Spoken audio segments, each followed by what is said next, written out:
Assalamualaikum warahmatullahi wabarakatuh. Waalaikumsalam warahmatullahi wabarakatuh. Alhamdulillahilladzi faddala bani Adam bil 'ilmi wal 'amal 'ala jami'il 'alam.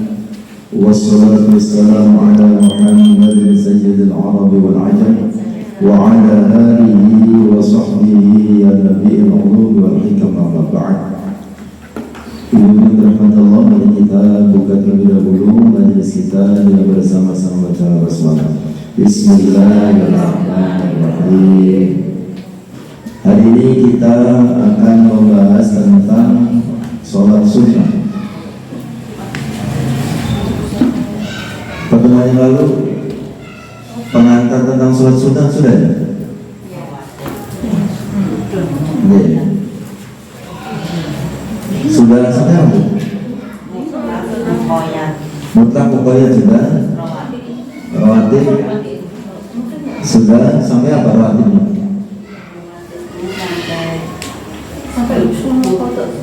Sholat sunnah fajar sudah. Sholat sunnah fajar sudah. Itu terakhir. Terakhir nih. Sholat sunnah fajar sudah dibahas semua ya. Mengenai sholat sunnah fajar bisa dikodok gitu. Berarti sekarang sholat sunnah rawatib yang berikutnya, sholat sunnah zuhur.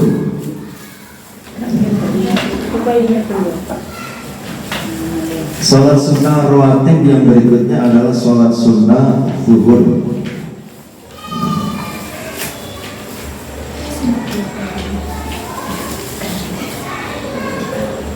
Sholat sunnah rawatib zuhur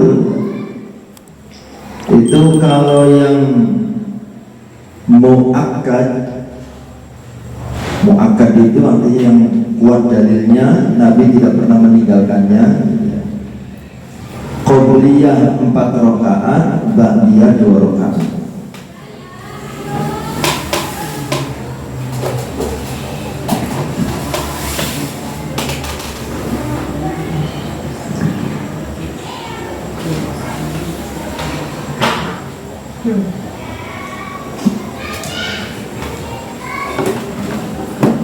Nah ini dari dalilnya.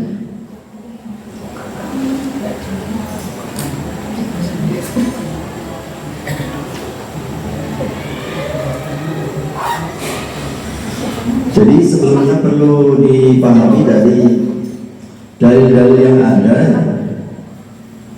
Sholat sunnah zuhur itu ada beberapa riwayat. Ada yang menjelaskan dua, maksudnya qobliyah 2, ba'diyah 2. Ada yang menjelaskan 4-2, qobliyah 4, ba'diyah 2. Dan ada yang menjelaskan 4-4, ya, qobliyah 4, ba'diyah 4. Nah ini dalil-dalilnya, contohnya yang menjelaskan qobliyah 2, ba'diyah 2. Ibnu Umar radhiyallahu anhu berkata, aku menghafal dari Nabi 10 rakaat sholat sunnah rawatib, yaitu 2 rakaat sebelum zuhur, 2 rakaat setelahnya. Nah ini dalilnya yang menjelaskan sholat sunnah zuhur, qobliyah 2, ba'diyah 2. Ibnu Umar menjelaskan, aku menghafal dari Nabi 10 rakaat sholat sunnah rawatib, ya, cuma 10 karena qobliyah zuhurnya cuma 2 rakaat. 2 rakaat sebelum zuhur, 2 rakaat sesudahnya, 2 rakaat sesudah maghrib, ya, kemudian 2 rakaat setelah isya, lalu 2 rakaat sebelum subuh. Ya, cuma 10 karena qobliyah zuhurnya cuma 2. Kemudian dalil yang menjelaskan bahwa sholat sunnah zuhur 4 dan 2, qobliyah 4, ba'diyah 2. Contoh hadisnya.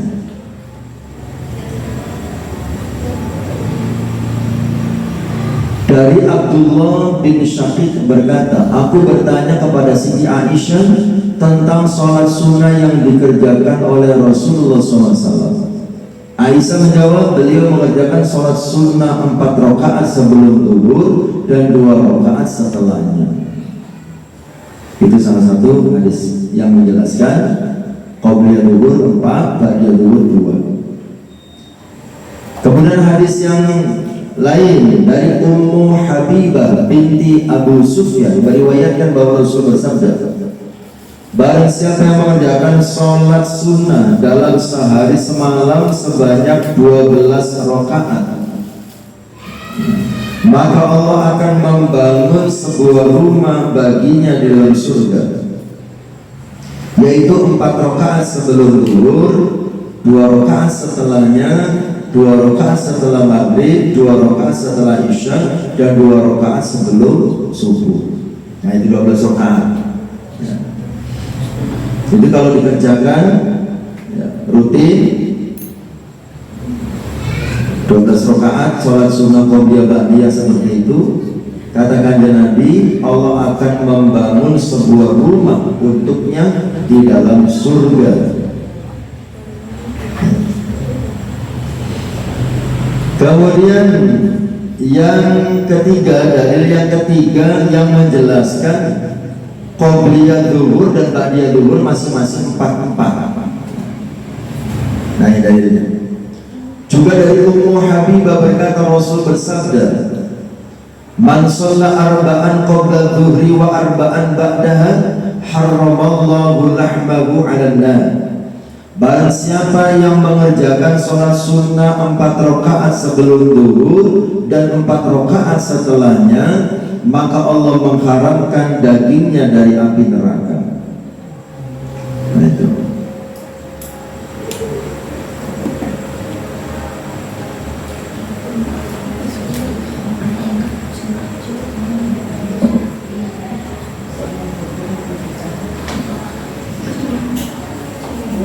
Nah, kemudian berikutnya ada beberapa hadis ya, yang menerangkan tentang keutamaan melaksanakan sholat sunnah zuhur.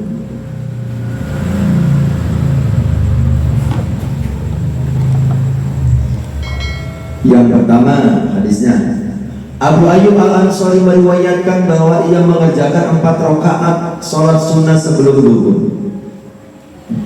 Lalu ada seorang sahabat yang bertanya, mengapa engkau selalu mengerjakan sholat itu? Kemudian Abu Ayyub menjelaskan, aku melihat Rasulullah mengerjakannya, lalu aku bertanya kepadanya mengapa ia selalu mengerjakannya.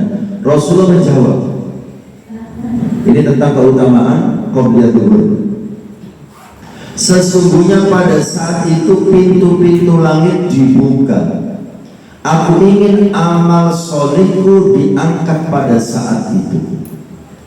Jadi waktu yang qobliyah zuhur, pintu langit sedang dibuka, kata Rasulullah.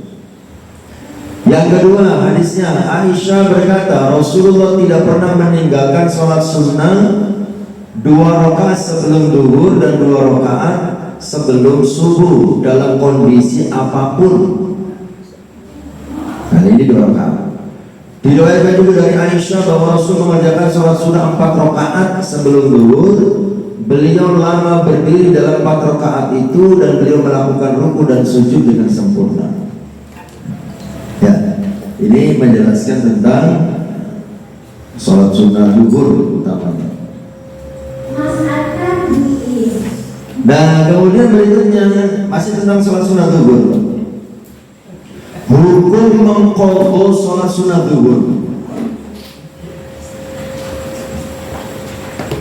Karena sholat sunnah zuhur itu muakkad, ya, dalilnya kuat, Nabi tidak pernah meninggalkan. Maka pada saat Nabi tidak mengerjakan, itu diqadha. Ya. Sholat sunnah zuhur bisa diqadha.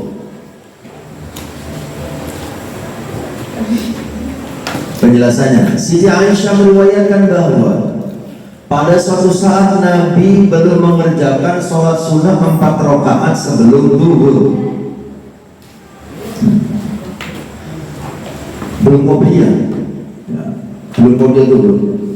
Kata Siti Aisyah, kemudian beliau mengerjakan setelah mengerjakan sholat zuhur dikotok. Qobliyah yang seharusnya dilakukan sebelum sholat zuhur, beliau mengerjakannya setelah sholat zuhur sebagai qobliyah. Kemudian Ibnu Majah meriwayatkan bahwa Aisyah berkata, apabila Rasulullah belum mengerjakan sholat sunnah 4 rakaat sebelum sholat zuhur, beliau mengerjakannya setelah mengerjakan 2 rakaat sholat sunnah setelah zuhur. Berarti ba'diyah dulu 2 rakaat, sholat zuhur 4 rakaat, kemudian ba'diyah 2 rakaat. Setelah itu qobliyah yang belum sempat dilakukan, 4 rakaat. 4 rakaat itu 2 rakaat salam, 2 rakaat salam.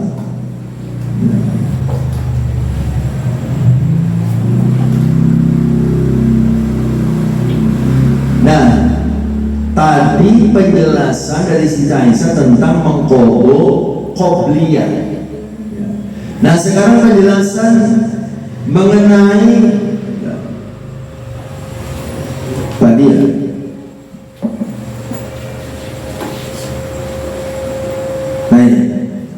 Berkenaan dengan mengqadha salat sunnah rawatib yang ba'diyah, Imam Ahmad meriwayatkan bahwa Ummu Salamah berkata, pada suatu hari Rasulullah mengerjakan sholat zuhur.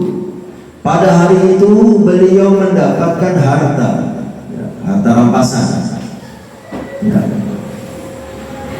pembagian harta rampasan perang. Nah, kemudian setelah mengadakan sholat zuhur, beliau duduk membagikan harta itu sampai muadzin datang mengumandangkan azan asar. Selesai sholat zuhur, belum melaksanakan ba'diyah, Rasulullah duduk membagikan ghanimah, harta rampasan perang itu, bagi-bagi sampai tiba waktu asar. Padahal beliau belum ba'diyah zuhur. Nah, lalu beliau mengerjakan sholat asar, sholat asar. Kemudian kembali ke rumahku, kata Ummu Salamah. Hari itu adalah hari giliran beliau menginap di rumahku. Kemudian beliau lantas mengerjakan sholat sunnah 2 rakaat. Padahal kan ba'diyah asar kan tidak ada, ya kan?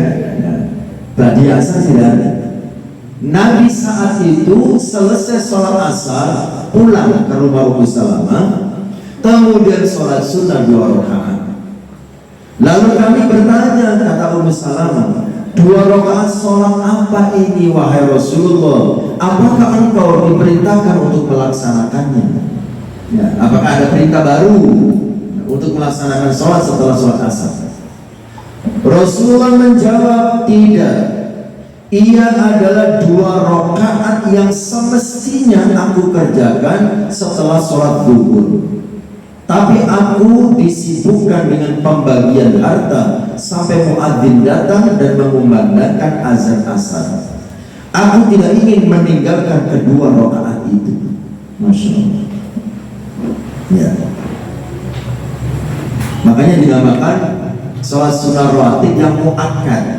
Ya, muakkad itu artinya sangat kuat dalilnya dan Nabi tidak pernah meninggalkannya. Ya, sampai-sampai ketika terlewatkan beliau mengqadhanya. Yang namanya sholat qadha itu sholat yang dilakukan bukan pada waktunya, itu namanya qadha. Ya, sholat yang dikerjakan bukan pada waktunya, itu namanya qadha. Kan waktunya seharusnya habis sholat zuhur, beliau mengerjakannya habis sholat asar, itu namanya qadha. Sholat yang dikerjakan bukan pada waktunya.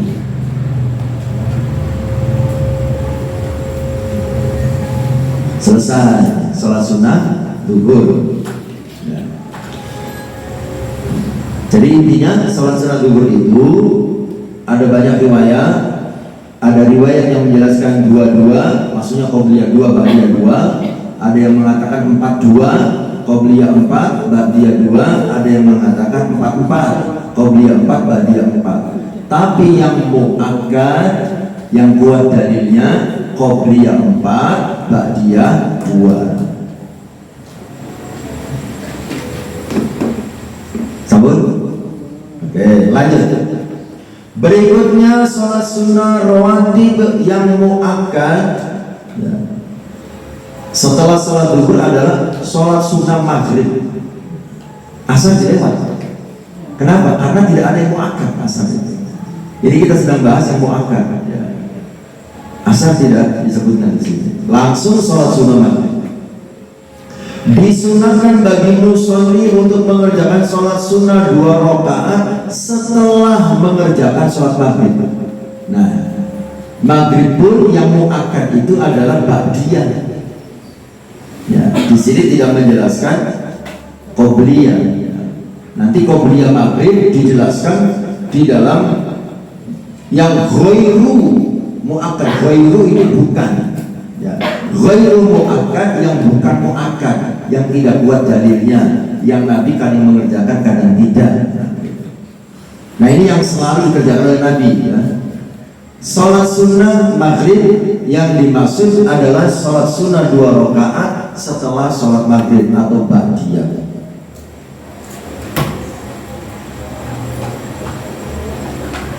Sholat sunnah maghrib ba'diyah 2 rakaat ini sesuai dengan hadis yang telah disebutkan oleh Ibnu Umar bahwa sholat sunnah 2 rakaat setelah maghrib merupakan sholat sunnah yang tidak pernah ditinggalkan oleh Nabi.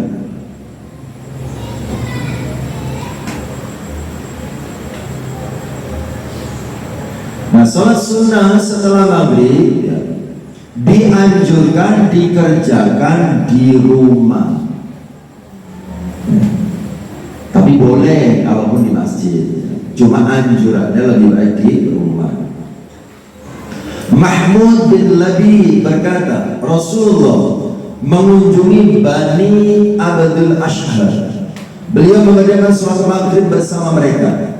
Setelah mengucapkan salam, beliau bersabda, irka'u hataini rak'ataini fi buyutikum. Kerjakanlah 2 rakaat sholat sunnah setelah maghrib ini di rumah kalian. Ya, di awal pengantar itu kan sholat sunnah memang utamanya sebaiknya di rumah, kan begitu ya, sebaiknya di rumah. Makanya kalau kita perhatikan tentang sholat sunnah ini tadinya, itu kebanyakan yang meriwayatkan adalah istrinya Nabi. Ya. Kenapa? Karena Nabi mengerjakannya di rumah. Kan biasanya tadi kan ada dari Ummu Salamah, ada dari Siti Aisyah, itu sumbernya gitu ya. Karena Nabi mengerjakan sholat sunnah itu ya, lebih sering di rumah. Ya.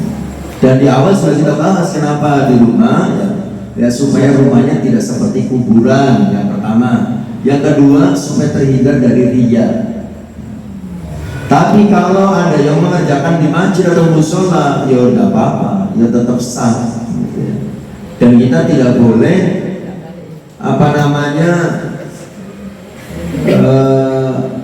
sudah uang kok sholat sunnah sampai pamer, us jowong kok sholat di rumah, mau sholat di masjid. Nah itu kita nggak boleh begitu. Wis dorongi sholat sunnah itu sing apik di rumah. Lo kok panggan di masjid, sunnahnya kok pamer ya amal. Nggak boleh begitu. Ya. Bukan tugas kita, bukan kewenangan kita menilai ikhlas tidak ikhlasnya amal orang lain. Ya. Jadi kalau untuk diri kita, untuk kehati-hatian, kita ikuti semua yang afdol, yang utama-utama. Tapi kalau ada orang lain yang mengerjakan yang tidak afdol, yang tidak utama, ya udah apa-apa, kita tidak boleh seudon. Yang afdol itu kan di rumah. Kalau di masjid tidak afdol. Afdol itu artinya lebih utama. Lebih utama itu artinya pahalanya lebih baik. Tapi bukan berarti ya, kemudian kita berseudon kalau ada orang yang mengerjakannya di masjid. Ya. Baik, selesai sholat sunnah maghrib. Berarti yang muakkad saja dulu ini yang sedang kita bahas ya. Yang ba'diyah, maghrib itu hanya ada ba'diyah 2 rakaat. Setelah itu sholat sunnah isya. Ya. Sholat sunnah isya juga sama seperti maghrib ya. Yang muakkad, yang kuat dalilnya, yang Nabi tidak pernah meninggalkan, hanya yang ba'diyah 2 rakaat.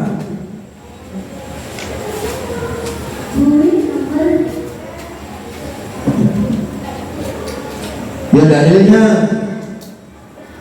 seperti dalil yang sudah yang menjelaskan tentang sholat sunnah rawatib yang 12 rakaat itu. Satu dalil untuk semuanya. Man sholla fi yaumin wa lailatin, barang siapa yang sholat sehari semalam sintai asyrata rakaatan, 12 rakaat, bunyalahu baitun fil jannah, maka dibangun untuknya satu rumah di surga. Arba'an qabla dhuhri wa raka'ataini ba'daha, 4 rakaat sebelum zuhur, 2 rakaat setelahnya, wa raka'ataini ba'dal maghrib, 2 rakaat setelah maghrib, wa raka'ataini ba'dal isya, 2 rakaat setelah isya, wa raka'ataini qabla sholatil fajri, dan 2 rakaat sebelum sholat fajar, sebelum sholat subuh. Jadi satu dalil itu untuk semuanya. Nah, sudah selesai yang muakkad ya, yang sangat ditekankan untuk dilakukan.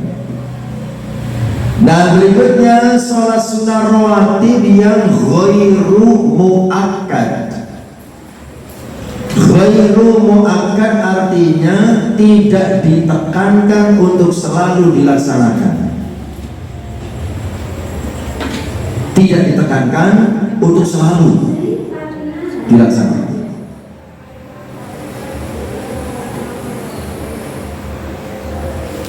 Jadi kalau yang 12 rakaat tadi yang sudah selesai itu yang muakkad, yang dianjurkan untuk dilaksanakan. Selanjutnya yang ghairul muakkad, ya, sunnah tapi tidak ditekankan untuk selalu dikerjakan. Sholat sunnah apa itu yang tidak terlalu ditekankan untuk dikerjakan? Yang pertama, 2 rakaat atau 4 rakaat sebelum sholat asar. Jadi sholat sunnah asar itu hanya ada di qobliyah, tidak ada ba'diyah. Qobliyah pun hukumnya ghairu muakkad, tidak terlalu ditekankan, tapi boleh kalau dikerjakan. Berapa rakaat? Bisa 2 rakaat, bisa 4 rakaat. Ada beberapa hadis yang diperselisihkan kesahihannya, tapi karena diriwayatkan melalui jalur yang banyak, maka antara hadis saling menguatkan. Di antaranya hadis yang diriwayatkan oleh Ibnu Umar, Rasul bersabda, rahimallahu imra'an shalla qabla al-asri arba'an. Allah mencurahkan rahmatnya kepada seorang hamba yang mengerjakan sholat sunnah 4 rakaat sebelum mengerjakan sholat asar. Kemudian hadis yang diriwayatkan oleh Ali bahwa Nabi mengerjakan sholat sunnah sebanyak 4 rakaat sebelum mengerjakan sholat asar. Beliau memisah antara setiap 2 rakaat dengan mengucapkan salam. Jadi 2 rakaat salam, 4 rakaat itu tidak dijadikan 1 tapi jadi 2.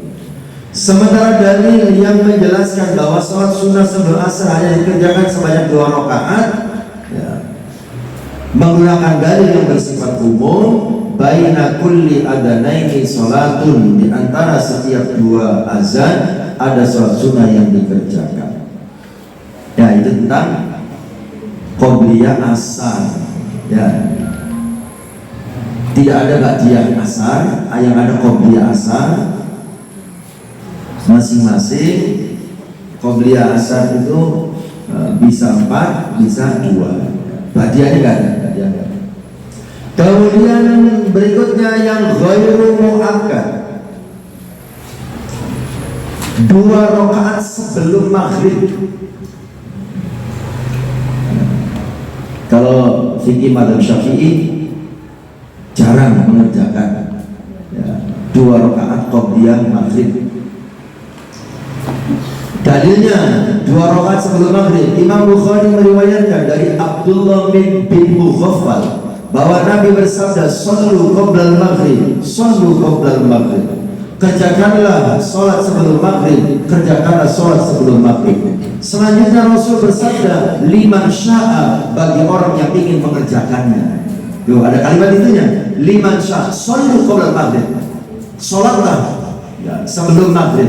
Liman sya'a, bagi yang mau mengerjakannya. Berarti artinya tidak terlalu ditekankan.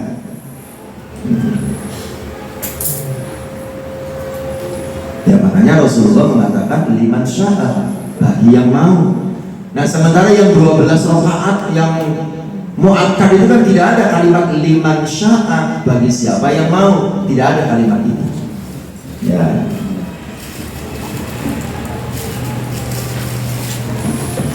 Beliau tidak ingin dengan kata-kata liman sya'a, bagi yang mau. Beliau tidak ingin kaum muslimin menganggapnya sebagai sholat sunnah yang sangat ditekankan. Nah, beliau tidak ingin kita menganggap itu sangat ditekankan.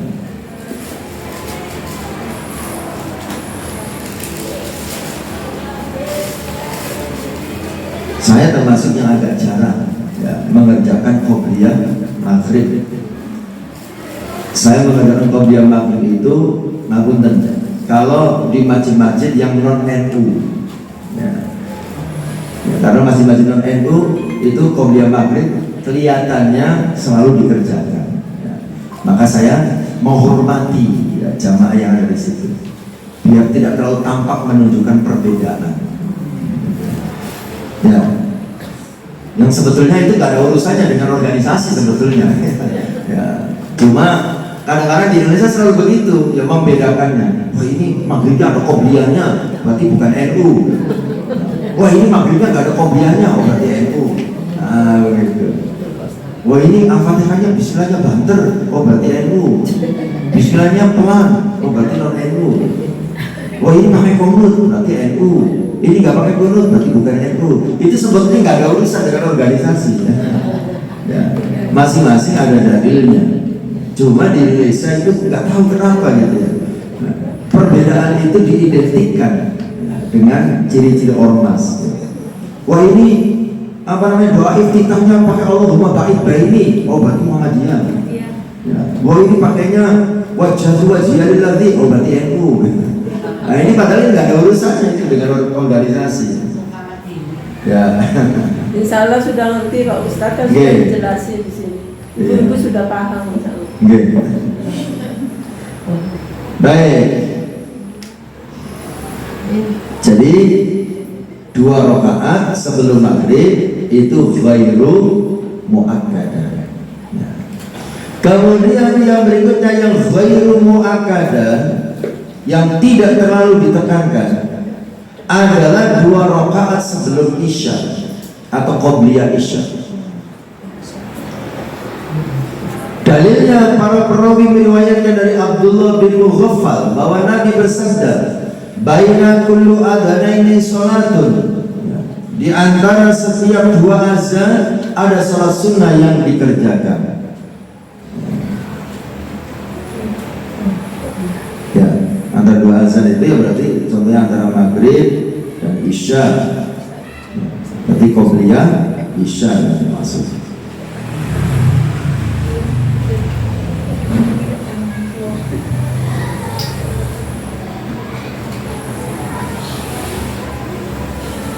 Selesai sudah. Untuk sholat sunnah rawatib. Sholat sunnah rawatib itu sholat sunnah yang mengikuti sholat wajib. Ya. Nanti dibagi 2, ada yang qobliyah, ada yang ba'diyah. Kemudian ada yang muakkad, ada yang ghairu muakkad. Ustaz boleh tanya Ustaz? Nggih, Sebelum subuh itu kan kadang ada adzan yang lebih dulu, terus ada kadang agak lambat. Itu pengen sholat di rumah, itu gimana Ustaz? Apa kita kan punya alarm juga HP, apa ini sudah sah?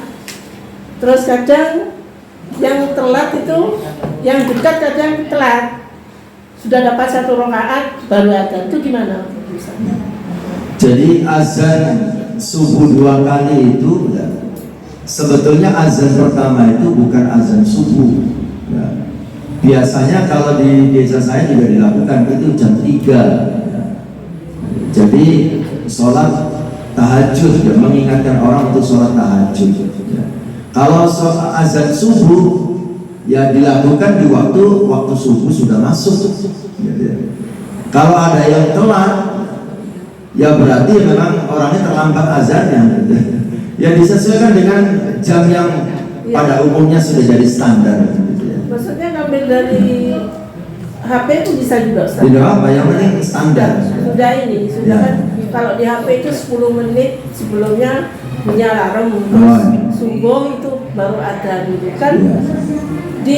Di agak jauh itu sudah ada, tapi kadang di masjid yang dekat itu agak lambat gitu loh. Oh iya. Saya belum mendengarkan penjelasan resmi ya, dari Muhammadiyah secara organisasi ya. Tapi secara perseorangan itu artinya masjid-masjid Muhammadiyah itu ada yang menerapkan ya, azan subuh itu 10 menit setelah azan subuh pada umumnya, karena dianggapnya terlalu cepat ya. Itu di Pare, saya mendapatkan penjelasan salah satunya dari Masjid Mustaqim gitu ya. Jadi saya kalau mengisi kajian subuh di Masjid Mustaqim gitu ya, itu kadang-kadang selesai sholat subuh di desa saya ke sana, di sana baru komat gitu ya. Kenapa? Karena azannya 10 menit ditambah 10 menit ya, dari waktu azan pada umumnya. Saya udah tahu kalau di Kota Kediri, jadi kan mendengar nggak? Dengar gitu ya? Ya, ditambah 10 menit ya? Ya, berarti sama ya. Maksudnya sama dengan yang di Pare gitu. Muhammadiyah itu mengeluarkan kebijakan terkait dengan masuknya waktu subuh itu ditambah 10 menit ya, kalau tidak salah ya, dari waktu subuh yang pada umumnya. Berarti pakai yang pada umumnya nggak apa-apa kita sholat sunnah sebelum itu? Iya, ikut yang pada umumnya tidak apa-apa. Karena kalau yang pada umumnya dianggap salah ya, tentu MUI sebagai penjaga gawang syariat Islam di Indonesia akan melarangnya, kan begitu ya? Kan tidak ada larangan dari MUI ya, mengenai azan tepat waktu seperti pada umumnya. Tapi perbedaan dengan Muhammadiyah ya tetap dihormati ya. Muhammadiyah nambah 10 menit baru azan juga tidak dilarang oleh MUI ya. Tapi MUI juga tidak menganulir, tidak membatalkan yang azan sebagaimana pada umumnya yang tepat waktu ya. Tak pikir azan pertama itu yang dimaksud azan yang jam 3 seperti di Masjidil Haram. Oh bukan. Oh. Jadi supaya sholat sunnahnya di rumah gitu loh Pak. Jadi kan kadang ini sudah bunyi alarm, terus ada yang di lain-lainnya sudah. Ya, sudah bisa. Seperti ini juga Pak Ustaz, saya kan bukan organisasi. Pertama kali itu dengar sholat ada sholat asar itu jam 3 nanti sebelum kalian. Oh kalau iya. Mau sholat jam 3 apa santai ya kan saya bilang di dalam jam 3 sore. Asar. Asar dulu di bawah. Oh kalau jenengan di desa tambah parah lagi, ada yang jam 5 baru azan. Ya sudah. Azan pertama itu ya, itu yang tepat waktu. Satu masjid 2 kali azan. Kalau satu masjid 2 kali azan ya aneh. Iya. Atau mungkin masjid lain cuma dekat dari rumah jenengan. Mungkin. Ya, karena satu masjid 2 kali azan kayaknya nggak mungkin. Mungkin berdekatan gitu ya, mungkin berdekatan. Kalau di desa memang seringkali kan azan asar itu nunggu orang pulang dari sawah. Nunggu orang pulang dari sawah itu baru azan. Ya satu lagi Ustaz, Gini. pas maghrib ya, saya ke susu ke Nurul Kalam. Kan posisi waktu itu maaf nggak bukan dalam rangka liya, saya puasa. Ini belum bunyi, adzan belum bunyi, tapi masjid di sini sudah bunyi. Bingung saya Ustaz, mau berangkat mau minum apa gitu bingung. Terus yang mana itu apa? Tapi dia adzan separuh di sini terus berhenti. Oh ini keliru kayak gitu Ustaz. Perhatiannya apa gitu loh? Ya itu yang standar umum saja. Ya standar umum. Ya karena bisa jadi keliru bisa jadi. Ya, dapat separuh berhenti. Ya bisa jadi. Atau mungkin dia lagi cek sound tapi kebablasan. Udah sampai berapa kali gitu. Lagi cek sound gitu. Kok bablas loh ulangi. Terus sekalian nanya ya. Iya. Kalau dalam perjalanan, Iya. kita tidak sempat sholat maghrib, terus kita ketemunya pasti itu pada saat sholat isya. Iya. Saya kan di masjid berjamaah. Iya. Saya mengerjakannya 4 rakaat isya dulu atau maghrib dan tiga dulu lah. Kalau jenengan ada temannya sama-sama musafir gitu. Sebaiknya setelah musafir sholat sendiri. Jadi maghrib dulu 3 rakaat, kemudian sholat isyanya 2 rakaat jamak qashar. Karena musafir itu lebih utama mengambil rukhsah, ya, mengambil keringanan. Dan sekalipun di situ ada sholat jamaah gitu ya, kalau musafir itu ada rombongan sendiri gitu ya, maka boleh dia ikut sholat sendiri, ya sesama musafir. Kalau sendiri sebaiknya ikut sholat berjamaah, ya isya dulu, ya sesuai dengan itu, ya, kemudian baru. Satu lagi, kalau kita sholat waktunya batas sholat subuh, waktunya tinggal 4 menit. Pilih tahiyatul masjid atau sholat fajar. Mau azan, mau qomat maksudnya? Enggak, saya tinggal 4 menit masuk masjid, masuk subuh. Saya kan biasanya kita sholat tahiyatul masjid dulu, kemudian fajar. Tapi kan hanya 4 menit, berarti kan hanya satu dari yang pilih yang mana? Dua-duanya kan bisa. Dua-duanya bisa. Iya. Satu niat ya Ustaz ya. Niatnya 2. Maksudnya dikerjakan dua-duanya boleh. Ya. Kan tidak langsung komat. Itu komat apa azan? Komatnya sebentar lagi komat. Oh, sebentar lagi komat. Tajar sebentar lagi azan. Sebentar lagi komat. Ya. Kalau diperkirakan sholat 2 rakaat, kemudian belum selesai komat, ya nggak usah sholat.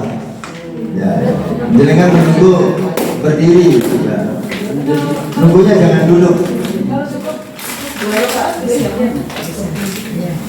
Antara ya cukup aja qobliyah subuhnya saja.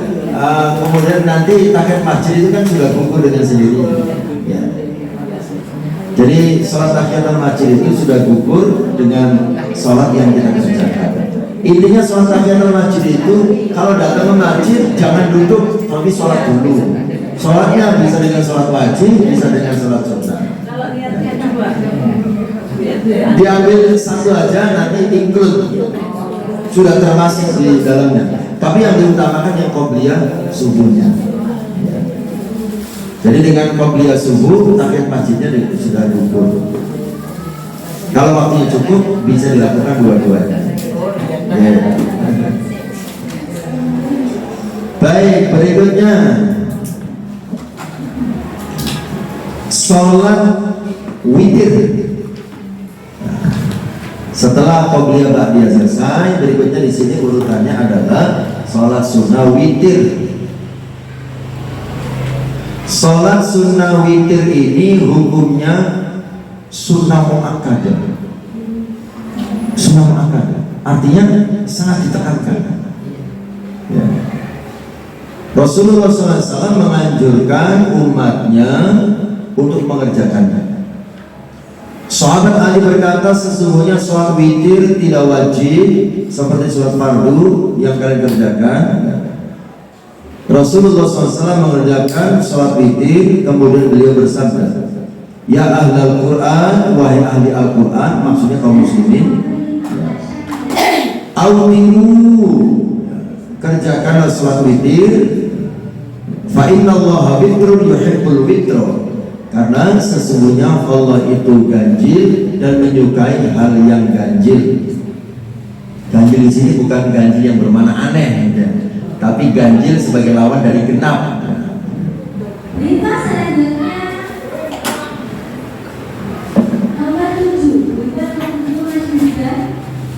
Dan kemudian waktu pelaksanaan sholat witir,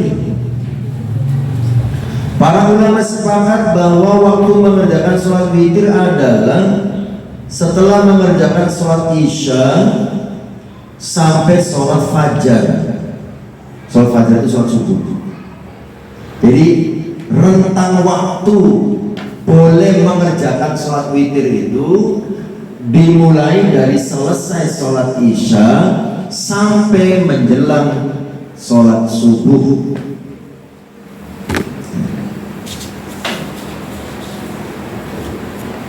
Abu Tamim Al-Jaishani meriwayatkan bahwa Amr bin As berkhutbah pada hari Jumat.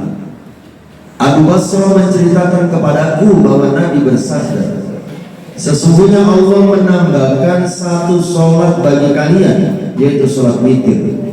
Kerjakanlah sholat witir pada waktu antara sholat isya dan sholat fajar. Nah, ini dalilnya yang menjelaskan.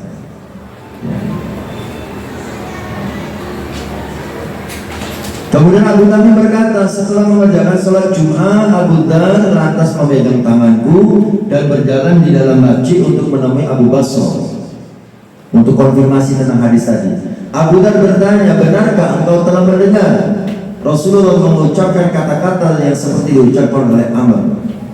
Abu Basrah menjawab, aku mendengar kata-kata itu dari Rasulullah SAW. Ya, jadi dikonfirmasi. Kemudian Abu Mas'ud Al-Ansari berkata, Rasulullah mengerjakan sholat witir di awal malam, pertengahan malam, dan akhir malam. Artinya boleh semuanya.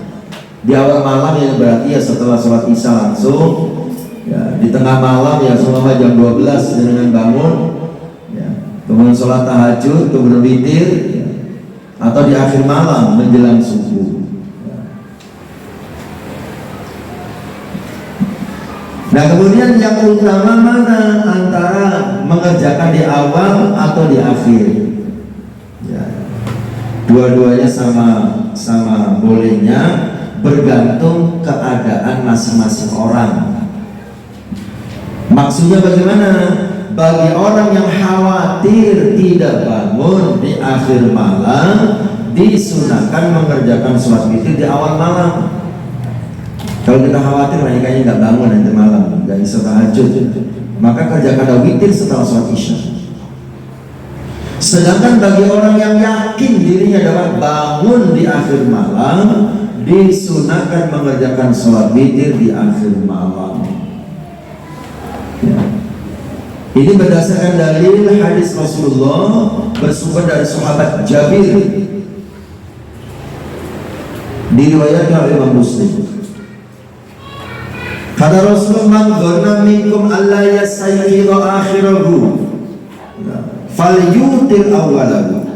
Barang siapa di antara kalian yang merasa dirinya tidak dapat bangun di akhir malam, hendaknya ia mengerjakan sholat witir di awal malam.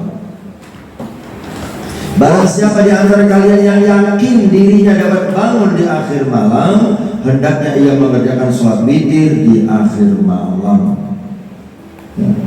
Hal itu karena sholat yang dikerjakan di akhir malam dihadiri oleh malaikat dan merupakan sholat yang lebih utama. Ada dua orang sahabat utama Rasulullah, Abu Bakar dan Umar. Ketika ditanya oleh Rasulullah kapan mereka mengerjakan salat witir, dua orang ini berbeda. Jabir meriwayatkan bahwa Rasulullah bertanya kepada Abu Bakar, kapan engkau mengerjakan salat witir? Abu Bakar ditanya. Abu Bakar menjawab, aku mengerjakannya di awal malam setelah Isya. Nah, sahabat Abu Bakar mengerjakan witir setelah salat Isya. Lalu Rasulullah SAW bertanya kepada Umar, kapan engkau mengerjakan wahai Umar? Umar menjawab, aku mengerjakannya di akhir malam. Beda. Abu Bakar setelah salat Isya, Umar di akhir sebelum salat subuh. Lalu bagaimana komentar Rasulullah dengan jawaban dua orang sahabatnya itu, dengan jawaban yang berbeda tadi? Kata Rasulullah, amma anta ya Abu Bakrin fa akhadha bi thiqah. Engkau wahai Abu Bakar telah memilih sikap yang mantap, yang lebih hati-hati. Jadi lebih hati-hati. Untuk kehati-hatian, takutnya bablas yang bisa bangun, maka dilaksanakan setelah salat Isya. Lalu bagaimana dengan Umar? Wa anta ya Umar fa akhadha bil quwwah. Sedangkan kamu Umar telah memilih tekad yang bulat untuk bangun di akhir malam.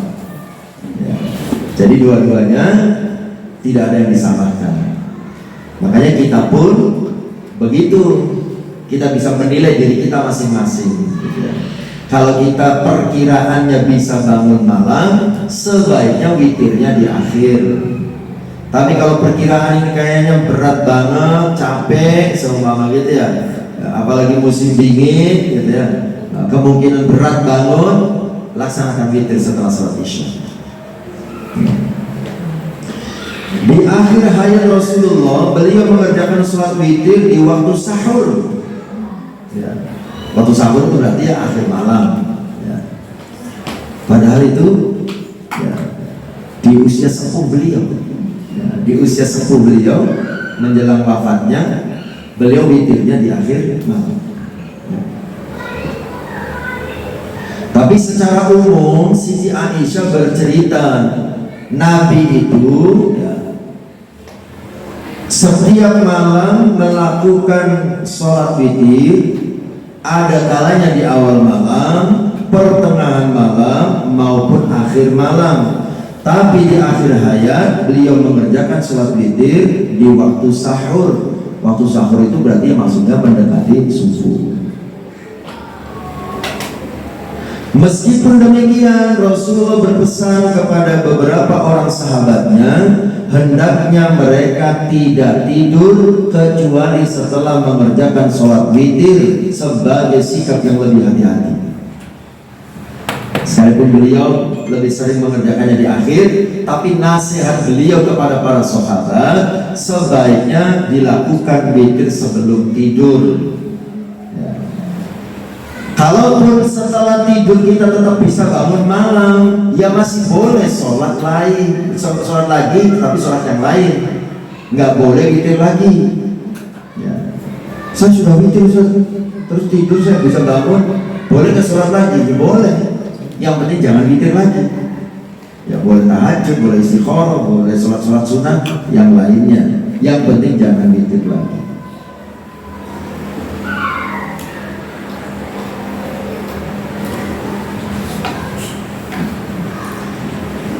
Nah, ketika Rasulullah memerintahkan kepada para sahabat untuk sholat witir sebelum tidur, beliau mengatakan, alladzi la yanamu hatta yutir hazimun.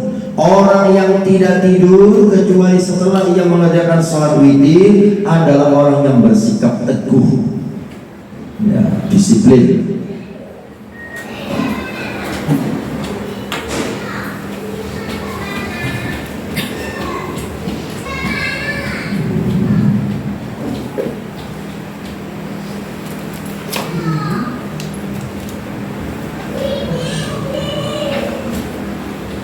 Kemudian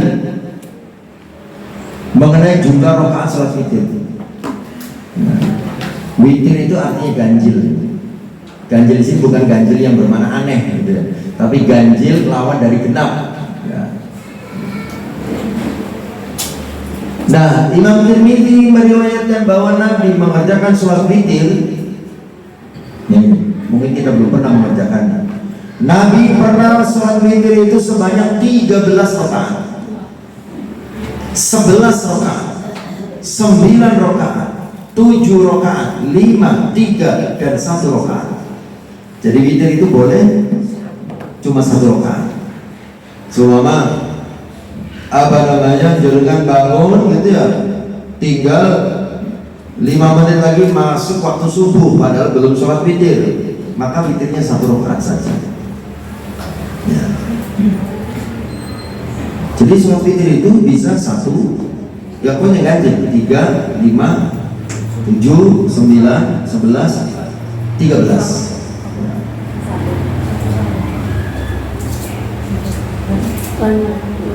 Kemudian di sini ada penjelasan, boleh mengerjakan sholat witir pertama sebanyak 2 rakaat, kemudian mengerjakan 1 rakaat lagi dengan 1 tasyahud dan 1 salam. Jadi boleh yang 3 tapi dijadikan 2 rakaat salam, kemudian 1 rakaat lagi salam. Ya niatnya sholat sunat witir. Iya. Yang 2 rakaat yang niatnya sholat sunat witir. Sekalipun ada yang membuli, katanya sholat sunat witir, tapi kok 2 rakaat. Nah begitu ya. Kalau tidak ada contoh dari Nabi, kita boleh membulinya. Ya, tapi ada contohnya dari Nabi, pasti kita membulinya. Ya penjelasannya begitu di sini. Ya.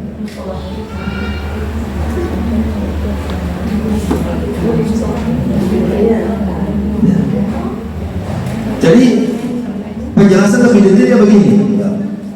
Maksudnya dibolehkan mengerjakan sholat witir 2 rakaat dengan melakukan salam di akhir setiap 2 rakaat. Seumpama 11 rakaat gitu ya. 2 rakaat salam, 2 rakaat salam, 2 rakaat salam, 2 rakaat salam, kemudian 1 rakaat terakhir. Gitu ya. Ya. Iya. Ya, niat. Soalnya niat. Setiap mau sholat kan niat. Ya. Sholat witir. Jalan, dia 2 rakaat. Dia 1 rakaat juga niat sholat sunat itu. Ya. Pakai bahasa Indonesia saja dalam hati, saya niat sholat witir 1 rakaat karena Allah Ta'ala. Nah, itu lebih mudah. Kalau redaksi bahasa Arabnya susah, ya yang dipermudah saja. Saya niat sholat sunat witir 1 rakaat karena Allah. 3 langsung juga boleh, 11 langsung juga boleh. Nah ini penjelasannya ya. Nabi SAW mengerjakan witir, kata Ishaq bin Ibrahim, sebanyak 13 rakaat. Maksudnya adalah beliau mengerjakan sholat malam sebanyak 13 rakaat termasuk di dalamnya witir. Jadi sholat malam dinisbatkan kepada sholat witir. Itu menurut satu pendapat. Tapi juga ada yang mengatakan 13 rakaat itu ya semuanya witir. Ada yang mengatakan witirnya hanya 1 rakaat. Ya. Kemudian yang 12 rakaatnya adalah sholat malam atau tahajud. Boleh mengerjakan sholat witir pertama sebanyak 2 rakaat, kemudian mengerjakan 1 rakaat lagi dengan 1 tasyahud dan 1 salam. Boleh juga mengerjakan beberapa rakaat dengan 2 kali tasyahud dan 1 kali salam. Maksudnya seumpama 9 rakaat, ya tahiyatnya 2 kali. Ya. Di rakaat ke-8 tahiyat, di rakaat ke-9 tahiyat. Ya. Penjelasan begitu. Boleh mengerjakan beberapa rakaat dengan 2 kali tasyahud, 1 salam. Caranya dengan menyambung antara 1 rakaat dan rakaat yang lain tanpa melakukan tasyahud, kecuali pada rakaat 1 rakaat sebelum rakaat terakhir tasyahud, kemudian di rakaat terakhir tasyahud, kemudian salam. Ibnu Qayyim berkata, telah diriwayatkan hadis yang sahih ya, yang dengan jelas menerangkan bahwa sholat witir dapat dikerjakan sebanyak 5 rakaat, 7 rakaat secara menyambung tanpa dipisah dengan salam. Ya.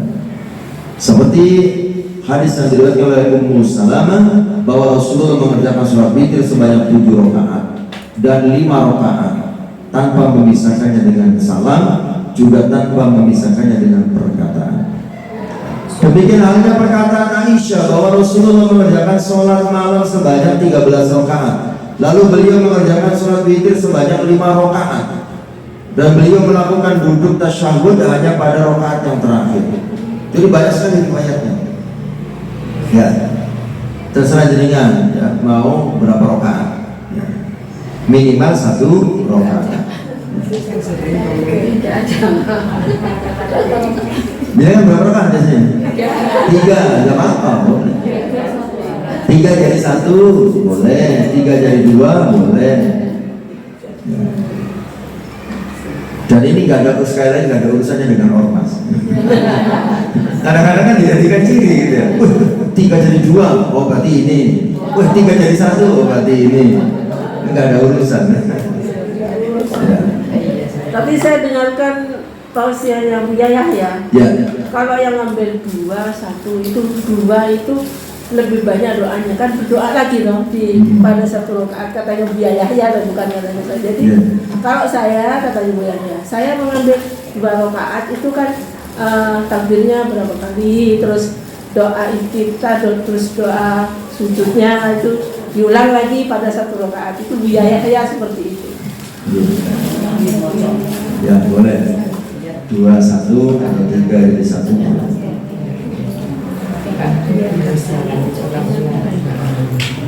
Oke, kemudian hukum membaca doa qunut di dalam sholat witir.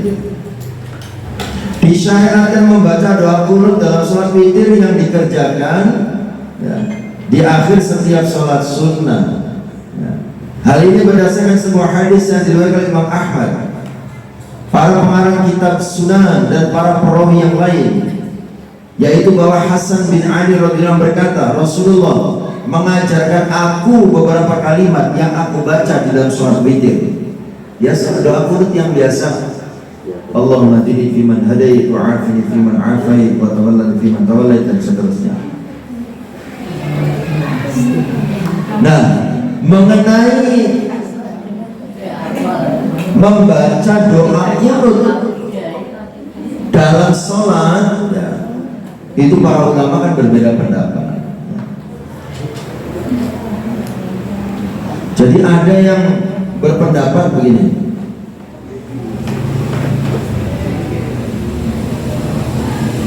disyariatkan membaca doa qunut di dalam sholat witir yang dikerjakan ya, adalah pendapat Ibnu Mas'ud, Abu Musa, Ibnu Abbas, Hasan al-Basri, Umar bin Abdul Aziz, Ibnu Mubarak, dan pengikut madhab Hanafi ya. Jadi setiap witir disunahkan qunut. Nah ini menurut pendapat ini. Tapi kalau Imam Syafi'i dan ulama yang lain berpendapat bahwa tidak disyariatkan membaca doa qunut dalam sholat witir kecuali pada separuh terakhir dari bulan Ramadan. Ya, kalau dalam mazhab Syafi'i ya, separuh terakhir dari bulan Ramadan.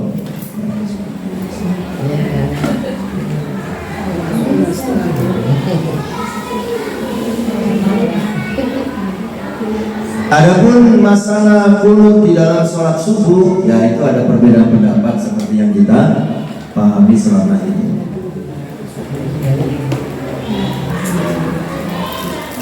Oke.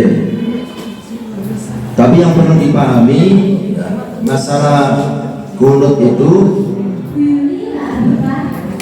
kalau kita posisinya makmum itu harus mengikuti imam.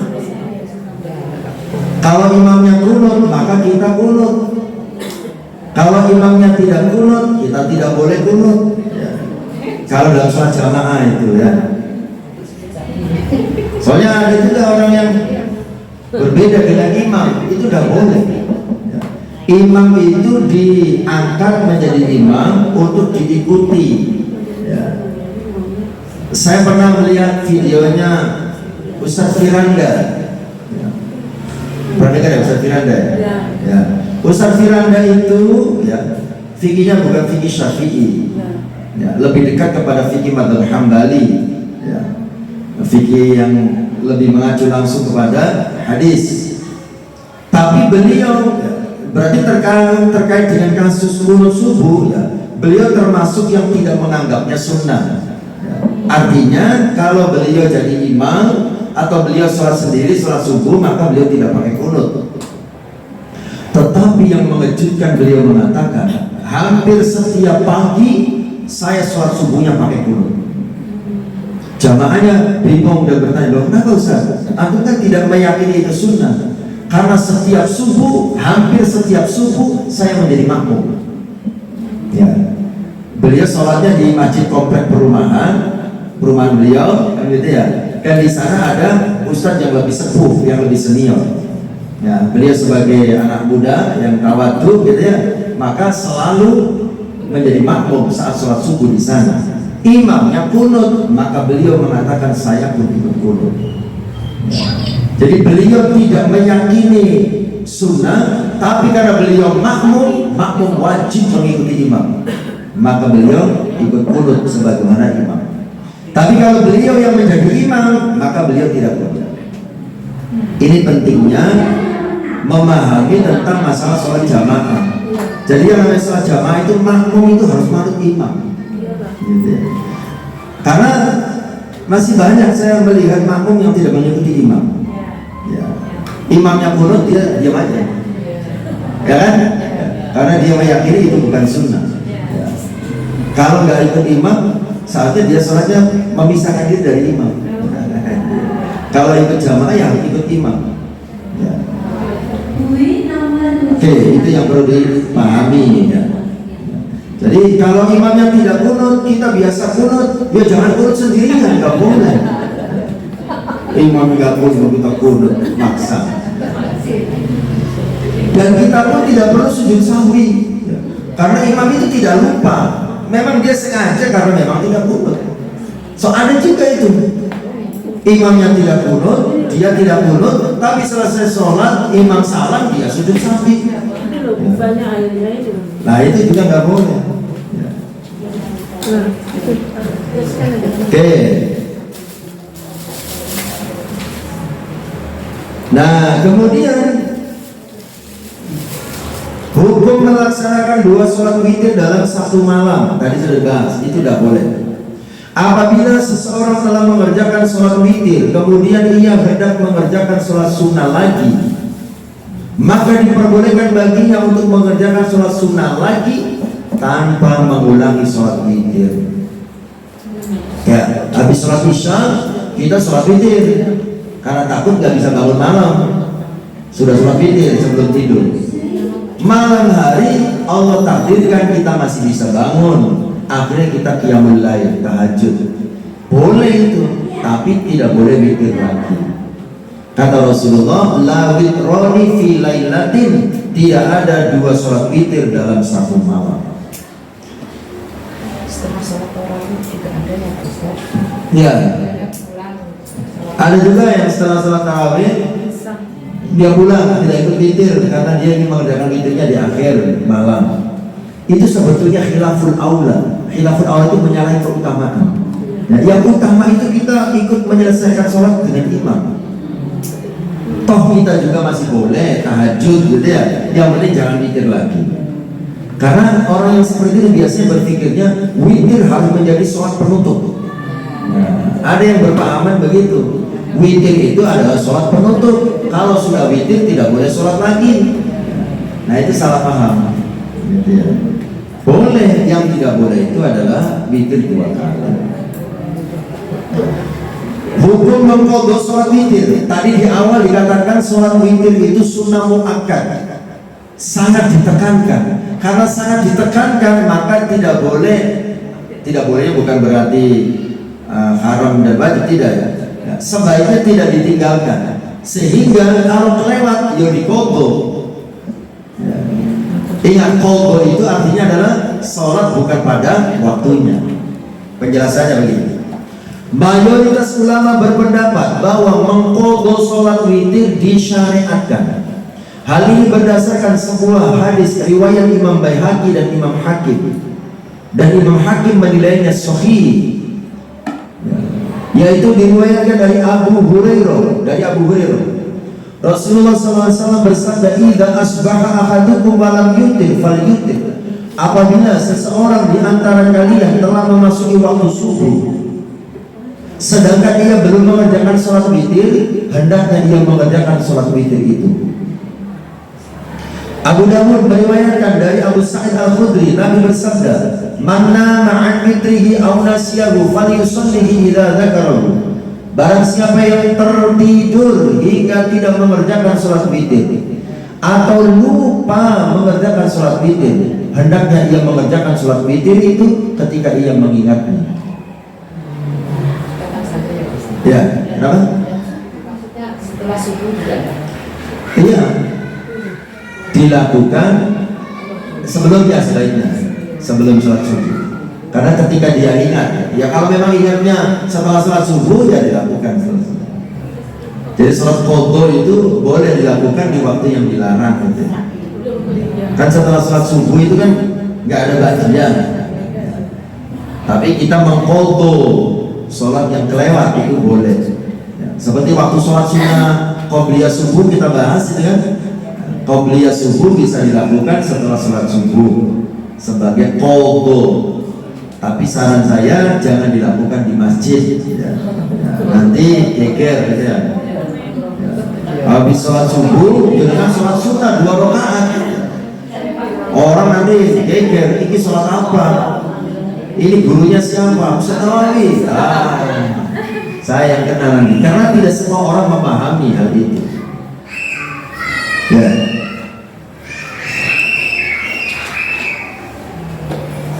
Selesai sholat witir. Ya. Mungkin tanya jawab Ibu. Baik, ada satu lagi. Para ulama berbeda pendapat tentang waktu mengqadha sholat witir. Menurut para penganut mazhab Hanafi, sholat witir dapat diqadha pada waktu-waktu yang dilarang untuk mengerjakan sholat. Menurut para penganut mazhab Syafi'i, sholat witir dapat diqadha kapan saja, baik di malam maupun di siang hari. Menurut Malik dan Ahmad, sholat witir diqadha setelah terbit fajar syidik atau fajar kedua sebelum sholat subuh dikerjakan. Macam-macam pendapatnya. Imam Syafi'i bebas ya, siang boleh. Oke, monggo, ada pertanyaan? Mungkin ada yang mau ditanyakan atau kurang jelas Ibu semenjak sebelum menginjak ke yang lainnya. Monggo. Kalau mengerjakan sholat sunat itu biasanya berpindah tempat.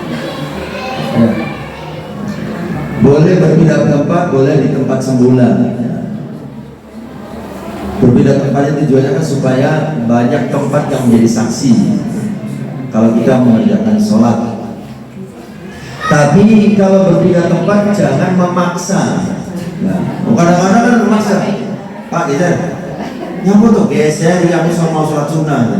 Nah itu jangan sampai begitu. Tapi kalau orangnya paham, biasanya kan kalau mau sholat sunnah sama-sama berdiri, kemudian terus bertempat. Monggo Ibu-ibu ada yang mau ditanyakan lainnya? Bukan sholat rawatib, tapi Ya. saya yang saya tanyakan setelah itu sholat sunnah awal ini gimana Ustaz? Yang dikerjakan setelah maghrib atau menjelang isya? Ya. Itu gimana? Sholat sunnah awabin. Kalau saya memahaminya sholat sunnah awabin itu nama lain dari sholat duha. Ya. Nama lain dari sholat duha itu sholat awabin. Oh, sholatnya orang-orang yang kembali kepada Allah, seperti sholat orang yang bertobat. Yang dikerjakan setelah maghrib, saya belum pernah membacanya. Tapi PR lah buat saya gitu. Saya tidak terlalu ini tentang sholat awabin yang dilakukan setelah sholat maghrib. Itu bukan ba'diyah, bukan ya? Bukan ba'diyah. Setelah maghrib. Ya, kalau ba'diyah ya. Setelah ba'diyah. Oh, setelah ba'diyah. Bisa dikerjakan 2 rakaat berarti setelah 6 rakaat. Itu bisa dikerjakan putus-putus misalnya 2 rakaat ganti atau kerjakan Oh, gitu. ngaji lagi selesai. Iya, nanti coba saya cari. Saya tidak terlalu niteni salat awabin karena saya tidak pernah mengerjakannya. Saya tidak pernah mengerjakan. sholat sunnah setelah ba'diyah maghrib gitu. Sholat awabin ya? Gitu ya? Iya, Saya belum pernah mengerjakannya. Nanti coba saya cari tahu ya, penjelasannya. Ya, sholat awabin. Saya mau ditanya itu Iya. apa? Saya mau ditanya. Kenapa? Lupa. Seperti sholat taubat katanya. Oh, Ustadz, kalau Iya. urutan sholat malam itu saya pernah mendengar satu sholat wudhu, yang kedua sholat taubat, yang ketiga gimana itu Pak Ustadz yang Tidak ada. tidak ada. Iya, ya itu mungkin salah satu pendapat ulama. Ya. Ya, salah satu pendapat ulama diurut-urutkan. Iya. Pertama sholat sunnah wudhu, Ya. karena memang setelah wudhu disunahkan sholat. Setelah sholat sunnah taubat, artinya sebelum kita beribadah kita bertobat dulu, kan begitu. Nah, setelah itu baru sholat tahajud. Setelah sholat tahajud kemudian sholat hajat. Nah, karena selesai tahajud ya kita baru menyampaikan hajat kita, baru ditutup dengan sholat witir. Berarti Gak apa-apa ada itu. urutannya ya Ustadz ya? Tidak ada. Nggak ada. Ya bebas saja. Cuma itu istihad ulama gitu ya. Ya sah-sah saja, boleh saja. Tapi itu tidak wajib. Urutan begitu itu tidak wajib. Kalau sholat itu Ustadz tasbih. Nanti ada. Oh ada. Ya. Sholat tasbih itu termasuk yang diperdebatkan. Ada yang mengatakan ada yang mengatakan tidak ada.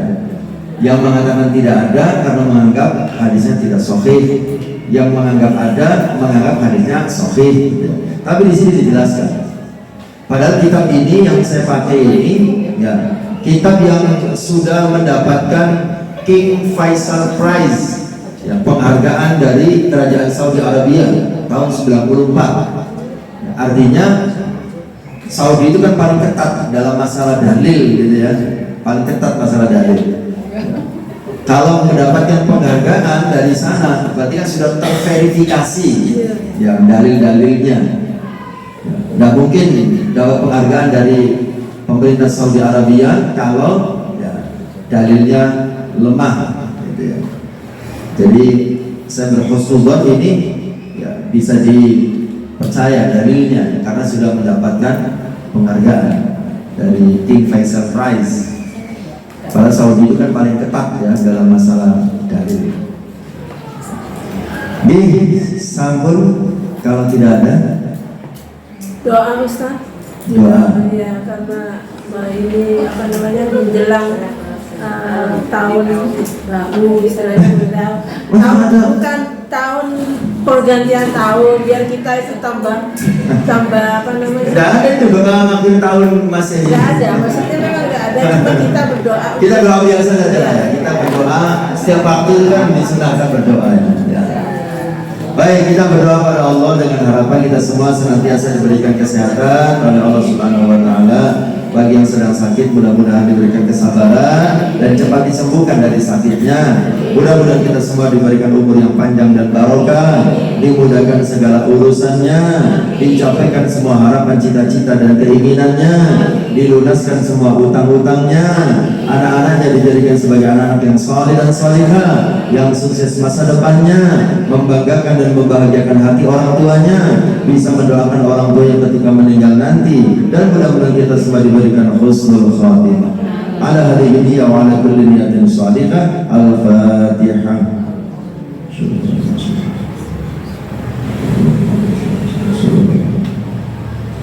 Bismillahirrahmanirrahim. Alhamdulillahirabbil alamin. Hamdan syakirin, hamdan na'imin, hamdan na'imin katsiran mazidan. Ya Rabbana lakal hamdu kama yanbaghi li jalali wajhikal karim wa 'azimi sultanik. Allahumma shalli 'ala Muhammad sallallahu alaihi wasallam ala alihi wa tuhassin bi halal al-akhlaq wa 'ala alihi wa sahbihi wa sallim ya arhamar rahimin.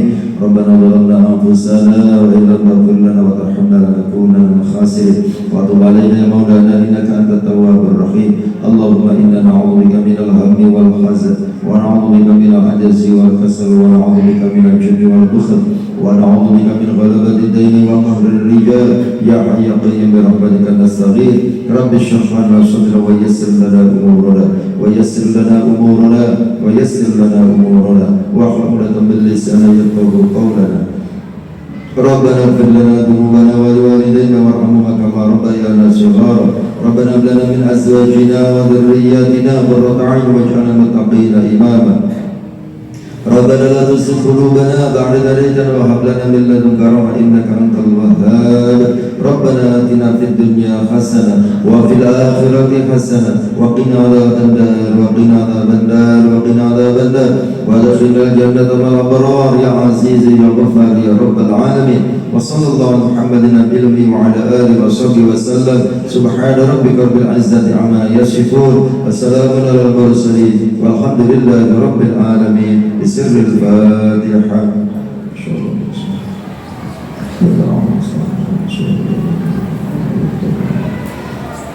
Demikian yang bisa disampaikan dengan segala maaf dengan suatu mustaqim. Assalamualaikum warahmatullahi wabarakatuh.